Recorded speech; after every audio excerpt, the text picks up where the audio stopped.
अंग्रेजी नववर्ष की भी आपको बहुत बहुत बधाई देते हुए 2026 में पहली प्रदोष व्रत गुरुवार का पड़ रहा है। प्रदोष काल का दीप, प्रदोष काल की आराधना, प्रदोष काल की साधना और प्रदोष काल में परमात्मा का लिया गया नाम हमारे करोड़ों करोड़ों करोड़ों करोड़ों पुण्य को प्रबल कर देता है और हमारे पाप को छीन। प्रयास करिएगा जीवन में एक बार बन सके, अगर बन सके जीवन में एक बार प्रयास करिएगा। अगर गुरुवार का प्रदोष पड़ जाए, कौन से वार का?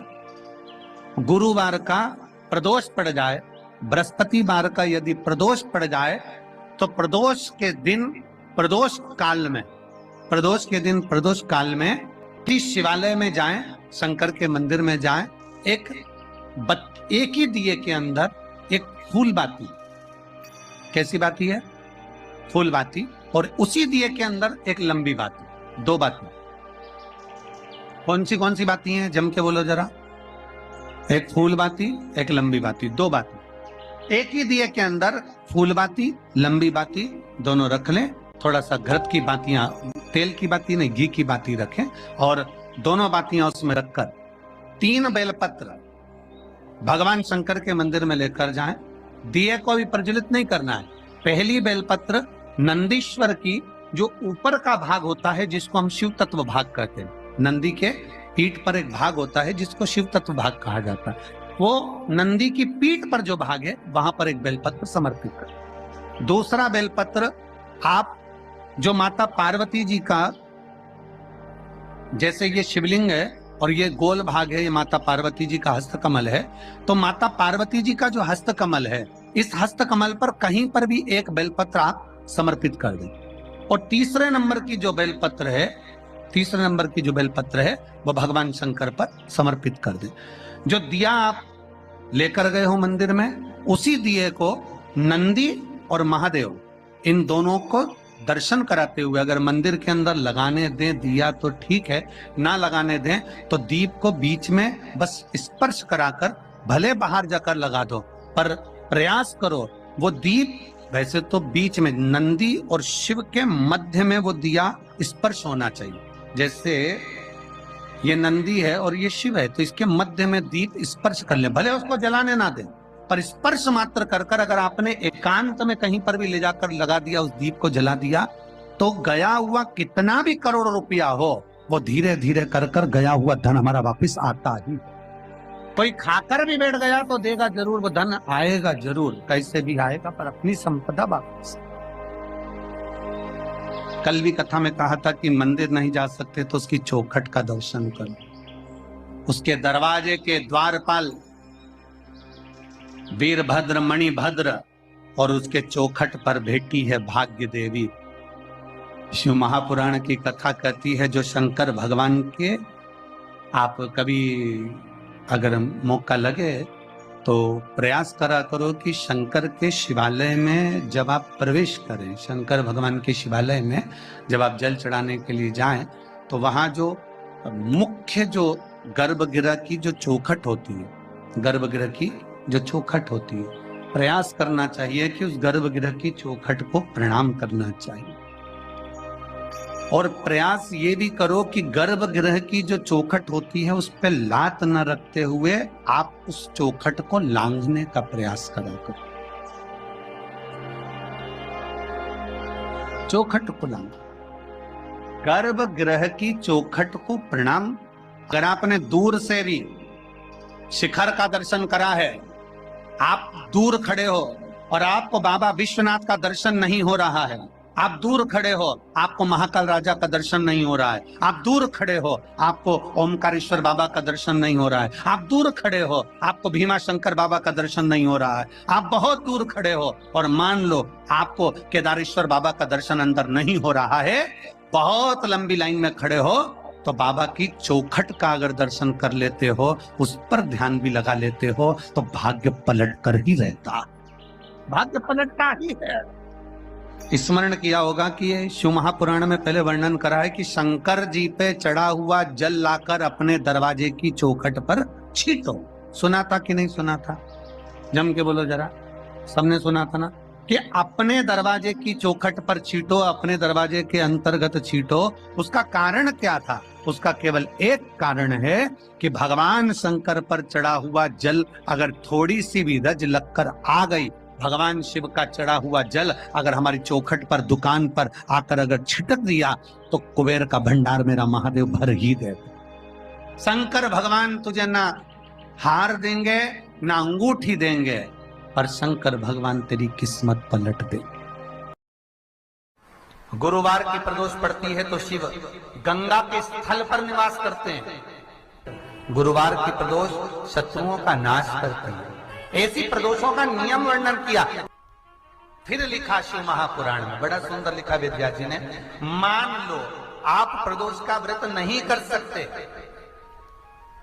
आप अगर व्रत नहीं कर सकते तो प्रदोष के दिन, प्रदोष काल में शाम का समय सूर्यास्त का कुछ पल, कुछ घड़ी के पहले से लेकर बाद तक का प्रदोष काल के अंतर्गत आप शंकर जी के मंदिर में जाकर 1 लोटा पानी, 5 बेलपत्र भी अगर समर्पित करते हैं तो संपूर्ण प्रदोष का फल आपके भाग्य में प्रबल हो जाए। शिव महापुराण में शिव कथा कहती है, नंदी का एक पांव जो ऊपर होता है, आप लोग दर्शन करे होंगे शंकर जी के मंदिर में नंदी के, तो नंदी का एक पांव उठा हुआ होता है, एक पांव नीचा की ओर होता है।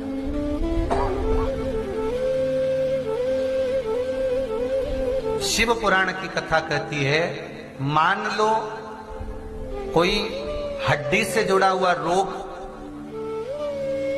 नेत्रों से जुड़ा हुआ, मस्तिष्क से जुड़ा हुआ कोई रोग रहता है, तो एक नीले कलर का फूल आता है महाराज, उस फूल में हल्दी डालकर गुरुवार का प्रदोष पड़ने पर जो नंदी के पांव के पास समर्पित कर देता है महाराज, उसका रोग धीरे धीरे समाप्त होने लगता है। लिंग पुराण कहती है कि नंदीश्वर भगवान के सामने जो पुष्प समर्पित करा जाता है उसको, ये तो लिखा था स्कंद पुराण और शिव पुराण। लिंग पुराण कहती है जो फूल आपने समर्पित करा उसको लाकर पानी की बाल्टी में डालकर आप स्नान भी कर सकते हो, उससे भी हड्डी के जितने रोग होते हैं उसमें आराम लगने लगा। जैसे कहीं शरीर नहीं चल रहा, हाथ झुंड पड़ रहा है, हाथ काम नहीं कर रहा, हाथ में झुंझुनी आ रही है, कंपन आ रहा है, उसमें भी ये प्रयोग काम। पर होना चाहिए बृहस्पतिवार की प्रदोष। कौन से वार की? बृहस्पतिवार, गुरुवार की प्रदोष। प्रदोष के दिन यदि आपको कहीं से शमी पत्र मिल गया, प्रदोष के दिन यदि कहीं से आपको शमी पत्र मिल जाए और प्रदोष काल में, प्रदोष का जो समय होता है, शाम का जो समय होता है प्रदोष काल,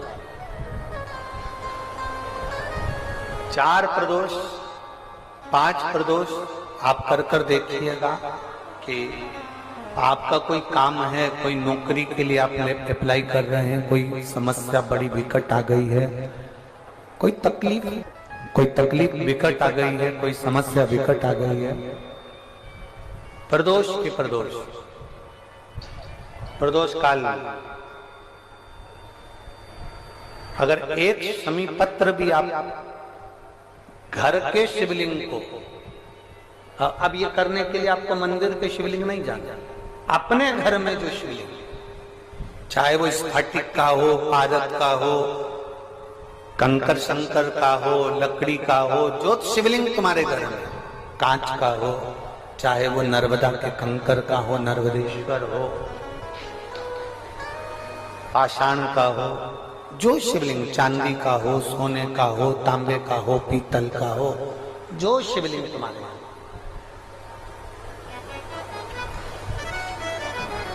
एक शमी पत्र यदि आप भगवान शंकर के शिवलिंग पर समर्पित कर रहे हो और उस शमी पत्र को उठाकर रात्रि को 9:15 की जो एक मुहूर्त होता है, एक समय होता है, जिस समय पर हम अपने मन की बात भगवान शंकर को कहते हैं। पूर्व में भी इसका वर्णन हम कर चुके हैं कथाओं में। उस 9:15 पर वो शमी पत्र को उठाकर एक कागज में, एक कटोरी में उसको रखते थे। 4 या 5 प्रदोष के उस शमी पत्र को अपने पास में रखिए और जिस कार्य के लिए जा रहे हो उसको जेब में ऊपर के भाग में उसको रखकर लेकर जाइए। आपका वो कार्य सफल होकर ही रहेगा, वो रुक नहीं सकता। प्रदोष व्रत करने वाले को भोजन नहीं करना चाहिए, ध्यान दीजिए। फलाहार करो, उसमें भी नमक का सेवन मत करो। प्रदोष व्रत में नमक का सेवन वर्जित होता है। कारण, क्या कारण होता है? उसका एक कारण माना गया, नमक की वर्जितता। जिस समय पर एक नगर में एक ब्राह्मणी रहती थी, बहुत भाव से सुनिएगा, प्रदोष व्रत, नमक को त्यागने का भाव। प्रदोष व्रत की किताब में भी मिल जाएगा आपको, आप पढ़ेंगे तो सुना होगा आपने। एक ब्राह्मणी रहती थी एक नगर में, उसका पति नहीं था। छोटा सा बालक एक साथ में रहता, छोटा सा बालक। अब ब्राह्मण के घर की धर्म पत्नी है। ब्राह्मण कर्मकांड करने वाला, पूजन करने वाला, पाठ करने वाला, अनुष्ठान करने वाला, पूजन करने वाला, मंत्र जाप करने वाला, भगवत भक्ति में डूबने वाला। ब्राह्मण तो चले गया, ब्राह्मणी बच्चे के साथ रह रही। क्या करे वो? अकेली निवास कर रही है, अकेली रह रही है। और ब्राह्मणी बच्चे के साथ भ्रमण करती रहती, घूमती, कहीं कहीं दर दर जाकर कुछ भिक्षा को मांग कर लेकर आ जाती। और भिक्षा लाने के बाद में उस भिक्षा को जब लेकर आती तो अपने बच्चे को भी खिलाती और स्वयं भी उसका पान करती। एक दिन ब्राह्मणी भ्रमण करते करते प्रदोष काल के समय पर शिव मंदिर में प्रवेश करी। प्रदोष काल के समय, और शंकर मंदिर में जब प्रवेश करा, प्रदोष काल किसको कहते हैं? सूर्य अस्त हो रहा हो, रात्रि प्रवेश कर रही हो, दोनों का जब मिलन हो रहा हो वो प्रदोष काल कहलाता है। दोनों का जब मिलन हो, सूर्यास्त हो रहा हो, रात्रि अपना चरण बढ़ाने के लिए आगे बढ़ रही हो और दोनों का जब मिलन हो रहा है, वो प्रदोष काल है, वो प्रदोष का समय है। ब्राह्मणी मंदिर में प्रवेश कर रही। जब ब्राह्मणी मंदिर में प्रवेश करी, मंदिर के अंदर पहुंची, प्रदोष काल का समय था, प्रदोष का समय चल रहा था। और प्रदोष काल के उस समय में, प्रदोष काल के उस समय में जब ब्राह्मणी ने देखा कि कोई भगवान की भक्ति में लगा हुआ है, भगवान के रस तत्व में डूबा हुआ है। आज ब्राह्मणी के पास में कुछ पदार्थ नहीं है, अपने बच्चे का पेट भरने के लिए कोई सामग्री नहीं है, और कुछ आस लेके वो प्रवेश करी है, कुछ आस लेकर वो अंदर प्रवेश कर जाती है। कोई ऋषि की पत्नी, कोई ब्राह्मण जन की अर्धांगिनी उस प्रदोष के समय पर शंकर का अभिषेक पूजन कर रही थी, भगवान शिव की आराधना कर रही थी, भगवान की भक्ति में डूबी हुई थी। जब भगवान शिव की आराधना में डूबी हुई है, आराधना कर रही है, ये कुछ पाने के लिए चली गई, ये कुछ पाने के लिए गई और इसके मन में आया कि मैं कुछ, मुझे भोजन का कोई पदार्थ मिल जाए, मुझे कुछ भोजन मिल जाए, और जब मुझे भोजन मिल जाएगा तब मैं जो पाऊंगी अपने बच्चे को भी पाऊंगी। पर जिस मंदिर में वो प्रवेश करी थी, जहाँ पर नारी पूजन कर रही थी शंकर की प्रदोष काल में, वहाँ पर पड़ी हुई कुछ वस्तु को इस ब्राह्मणी ने मांग लिया। मेरे बालक को बहुत भूख लगी है, मेरा बच्चा बड़ा भूखा है, इसके भोजन के लिए थोड़ी सी सामग्री दे दीजिए। इसके भोजन के लिए थोड़ा सा कुछ रस तत्व दे दीजिए। उसने उठाया थोड़ा सा पदार्थ, कुछ जो उसके पास में था वो दिया। जब दिया तो देने के बाद जब उसे प्राप्त हुआ और होने के बाद में जब वो मिल गया उसको, तो उसने उस समय पर उस पदार्थ को जैसे ही मुख में लिया, लेते ही कहा इसमें तो स्वाद नहीं है, इसमें स्वाद नहीं है।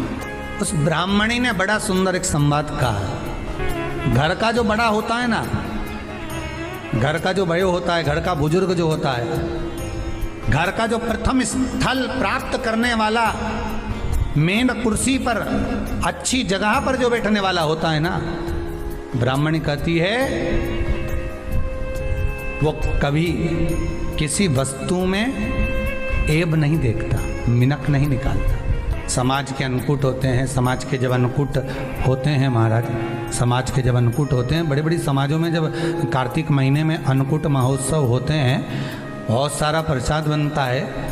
जो बुजुर्ग होते हैं ना, बड़े समझदार लोग होते हैं ना, तो अन्नकूट की जब प्रसाद खाने बैठते हैं ना, उसमें नमक नहीं भी होता ना, तो नहीं बोलते कि इसमें नमक नहीं है।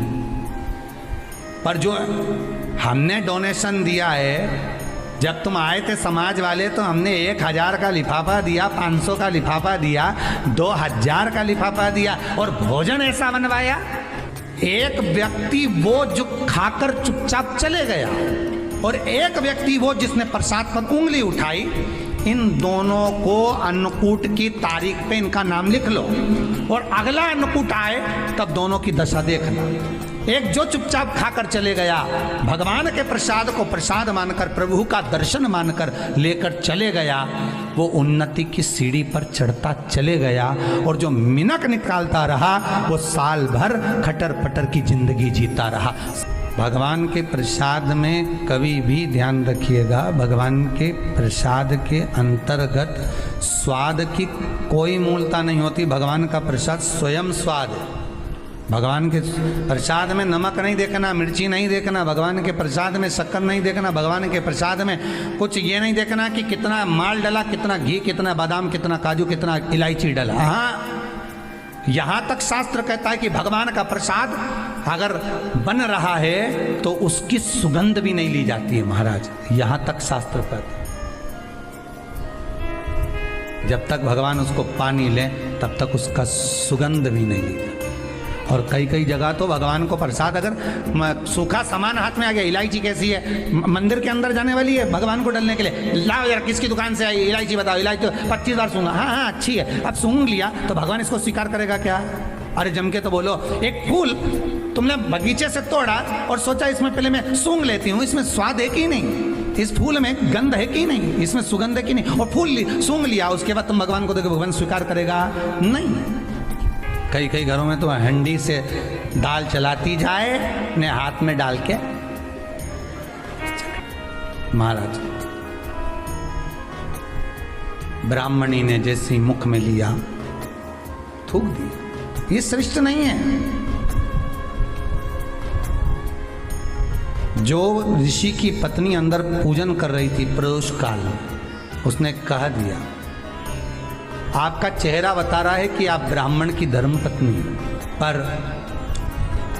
आज आप दर दर जाकर अगर भिक्षा मांग रही हो, दर दर जाकर अगर भीख मांग रही हो, दर दर जाकर भिक्षा को मांग रही हो, तो इसमें आपके पति का दोष नहीं है, दोष आपका है। क्योंकि आप भगवान के प्रसाद में भी जो स्वाद देखी थी ना, ये आपका एक जन्म का नहीं है, ये ना जाने कितने जन्म का है। ब्राह्मणी के मस्तिष्क में बैठ गया, ब्राह्मणी के उस वो कहा ना, वो बक्कल में नहीं अक्कल में बैठ गया कि ये स्वाद नहीं देखना। इसलिए प्रदोष व्रत के अंतर्गत ब्राह्मणी ने उस दिन से विचार कर लिया कि जैसे आप पूजन कर रही हो, जैसे आप अर्चना कर रही हो, जैसे आप आराधना कर रही हो, ऐसी आराधना, ऐसी पूजन, ऐसी भक्ति मैं भी करूँगी, ऐसी आराधना मैं भी करूँगी। अब मैं स्वाद नहीं देखूंगी। तो प्रदोष व्रत करने वाले को ध्यान रखना चाहिए कि नमक का सेवन ना करे, भोजन ना करे, फलाहार करिए, फल का आहार करिए, प्रयास करिए। और यदि आपने व्रत का ले लिया भोजन का कि हम तो एक टाइम फलाहार करेंगे एक टाइम भोजन करेंगे, ऐसा भी कई लोग प्रदोष ले लेते हैं, तो वो बात आपकी है, आप तक रखो, ठीक है, अपने मन तक। ठीक है, बाबा आपकी मनोकामना पूर्ण करे, वो भी पाओ। अरे भगवान को धन्यवाद दो कभी कभी कि तूने अच्छे घर में पैदा किया, अच्छा परिवार दिया, अच्छा पति दिया, अच्छी पत्नी दी, अच्छे बच्चे दिए, अच्छा कुटुंब दिया, घर दिया, दुकान दी, जमीन जायदाद दी, शरीर अच्छा दिया, हाथ पैर आंख नाक मुंह सब बढ़िया दिया, एक के भी निपटा के नहीं भेजा तूने। मान लो एक आध निपटा के भेज देता तो क्या झगड़ा करने ऊपर जाते? एक ही कान देता और एक गायब कर देता तो यहां से चिपका देता, क्या कर लेते? हाथ एक देता और एक गायब कर देता तो क्या झगड़ा करने जाते ऊपर कि मुझे ऐसा शरीर दिया? नहीं, भगवान को धन्यवाद देना कि मुझे अच्छे घर में पैदा करा, कटोरा लेके वहां चौराहे पे नहीं बिठाया, तूने अच्छा घर दिया, 2 समय की रोटी दे रहा है, खूब जोरदार शरीर दिया, भजन करने का मुहूर्त दिया, और बचा कुचा था तो ये सीवर वाला महाराज दे दिया, कथा सुनाने वाला।